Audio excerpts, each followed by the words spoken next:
এবার সুনীল গঙ্গোপাধ্যায়ের 9টি কবিতা। নীরার জন্য কবিতার ভূমিকা।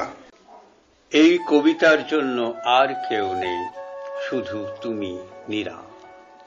এ কবিতা মধ্যরাত্রে তোমার নিভৃত মুখ লক্ষ্য করে।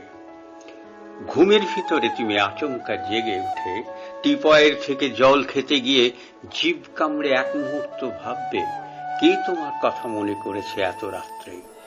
তখন আমার এই কবিতার প্রতিটি লাইন, শব্দ, অক্ষর, কমা, ড্যাশ, রেফ ও রয়ের ফুটকি সমেত ছুটে যাচ্ছে তোমার দিকে।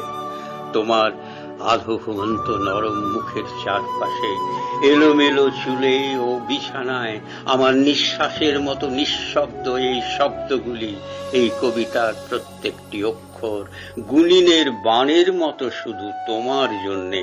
এরা শুধু তোমাকে বিদ্ধ করতে জানে। তুমি ভয় পেও না, তুমি ঘুমাও, আমি বহু দূরে আছি। আমার ভয়ঙ্কর হাত তোমাকে ছোঁবে না। এই মধ্যরাত্রে আমার অসম্ভব জেগে ওঠা উষ্ণতা, তীব্র আকাঙ্ক্ষা ও চাপা আর্তরব তোমাকে ভয় দেখাবে না। আমার সম্পূর্ণ আবেগ শুধু মোমবাতির আলোর মতো ভদ্রহীন শব্দ অক্ষরের কবিতায় তোমার শিয়রের কাছে যাবে। এরা তোমাকে চুম্বন করলে তুমি টের পাবে না। এরা তোমার সঙ্গে সারা রাত শুয়ে থাকবে এক বিছানায়, তুমি জেগে উঠবে না। সকালবেলা তোমার পায়ের কাছে মরা প্রজাপতির মতো এরা লুটোবে।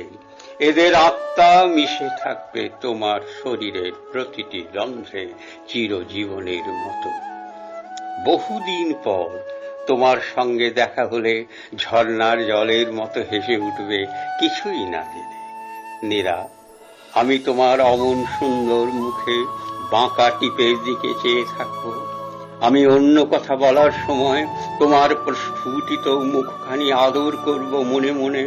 ঘর ভর্তি লোকের মধ্যেও আমি তোমার দিকে নিজস্ব চোখে তাকাবো। তুমি জানতে পারবে না তোমার সম্পূর্ণ শরীরে মিশে আছে আমার একটি অতি ব্যক্তিগত কবিতার প্রতিটি শব্দের আত্মা।